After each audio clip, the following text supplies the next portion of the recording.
Hello my dear friends, and welcome back to another video. Black Krrsantan has long been a fan favourite from the Star Wars comics, so when Jon Favreau and Robert Rodriguez brought him into live action in the Book of Boba Fett, the fandom erupted with joy. To get to see the menacing Wookiee bounty hunter, who has a long history with Boba, appear on our screens was definitely a highlight of the show, and then to be on our hero's side when Boba recruits him made him ever more badass. While going into The Mandalorian Season 3, with rumours that Boba Fett's story is going to continue, I'm really hoping we get to see more of Black Krrsantan as well, and not just as a standby bodyguard, but in full action as the ferocious warrior that we know he is. Now, Lucasfilm have been expanding his story in the comics, and most recently, he made quite a notable appearance in the Han Solo and Chewbacca series. Set in the years following the events of Solo: A Star Wars Story, this comic series sees Han Solo and Chewie hired by Jabba the Hutt to collect an urn containing the ashes of a rival. In the early issues, travelling back to Solo's homeworld of Corellia, Han meets a man called Owen, who claims to be Solo's father. Wanting to help his son finish the job, the trio followed a lead to the world of Antilion to collect their prize, but they were intercepted by the brutal Krrsantan, who was hired to kidnap Han.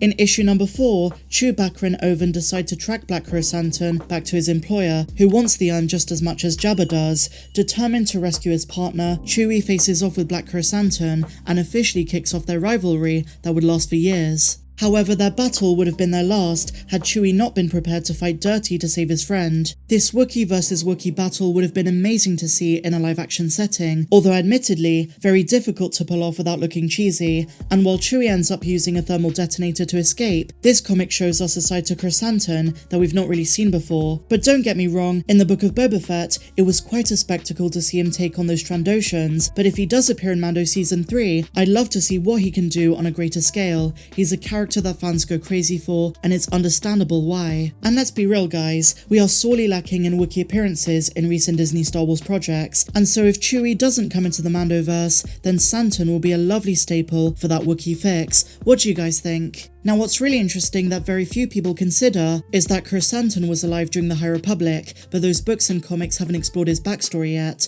so hopefully going forward in the Mandoverse, we do get more of him. Between the Book of Boba Fett and his appearances in the comics, Krrsantan has fought alongside and against so many great characters. In the Book of Boba Fett, he's now allied with Boba, Fennec, Mando, and not to mention the colourful mod gang. And so creating more stories in this wide universe where the characters intersect would be really awesome. As a character, he provides a unique level of intensity and charisma to the screen. I'd love to see that in more projects. But what do you guys think? Do you think we'll see Black Krrsantan in The Mandalorian Season 3, especially if Din needs warriors? And how did you feel about his appearance in the Book of Boba Fett? Share your thoughts in the comments down below guys. If you enjoyed this one, please be sure to give me a big fat thumbs up, subscribe if you're new, and I'll see you in the next video.